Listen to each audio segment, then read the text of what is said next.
দেশ সবচেয়ে বড় খবর আবারও কৈলাসহর লক্ষ্মীপুর পঞ্চায়েত সংলগ্ন শহর রাস্তায় একটি ব্যাটারি চালিত অটো নিয়ন্ত্রণ হারিয়ে একটি গাছের সাথে সজোরে ধাক্কা লাগে। এই দুর্ঘটনার কারণে অটো থেকে থাকা দুইজন মহিলা গুরুতর আহত হন। ঘটনার বিবরণে জানা যায় যে কৈলাসহর ইরানি বাজার থেকে দুইজন মহিলা একটি ব্যাটারি চালিত অটো নিয়ে কৈলাসহর জেলা হাসপাতালে যাচ্ছিলেন। এই অটোতে থাকা একজন মহিলা প্রেগন্যান্ট, ওনাকে জেলা হাসপাতালে নিয়ে যাওয়ার সময় হঠাৎ করে লক্ষ্মীপুর পঞ্চায়েত সংলগ্ন এলাকায় এই অটোটি দুর্ঘটনাগ্রস্ত হয়। এই দুর্ঘটনার কবলে অটোতে প্রেগন্যান্ট মহিলার একটি হাত ভেঙে যায় এবং ওই মহিলা গুরুতর আহত হন। পাশাপাশি সঙ্গে থাকা আরেকজন মহিলা গুরুতর আহত হন। এই দুজন মহিলাকে কৈলাসহর অগ্নি নির্বাপক দপ্তরের গাড়ি কৈলাসহর জেলা হাসপাতালে নিয়ে গেছেন চিকিৎসার জন্য।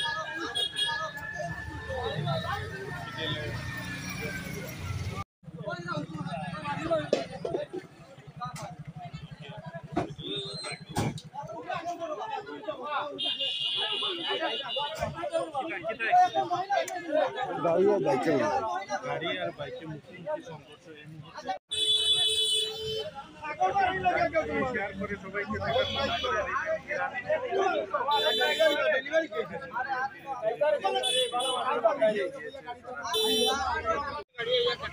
গাড়ি আর কেটা শুধু গাড়ি একলা গাছের লোকের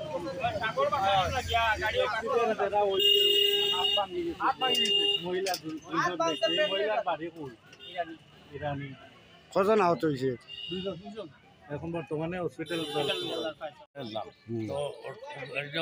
খুব স্পিড হয়েছে ছাগল দিকেও কাটতে হয়েছে বাড়ি আছে আহত কজন হয়েছে?